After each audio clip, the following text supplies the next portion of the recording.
Baghdad থেকে দূরে এক ছোট্ট গ্রামে দুই ভাই বাস করত। বড় ভাই আলী ছিল অন্ধ, তাই সে সবসময় বাড়িতেই থাকত। সে চোখে অন্ধ হলেও খুব বুদ্ধিমান ছিল।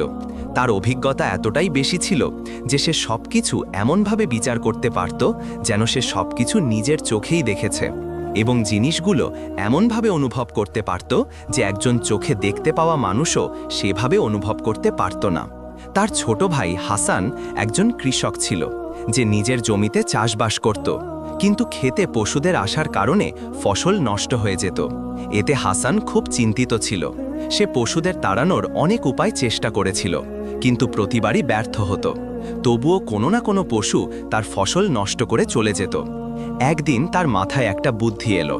সে ভাবল যে পশুদের ক্ষেত থেকে তাড়ানোর জন্য কেন নিজের বড় ভাই আলীর সাহায্য নেওয়া যাবে না, কারণ আলী অন্ধ ছিল। সে খেতে বসে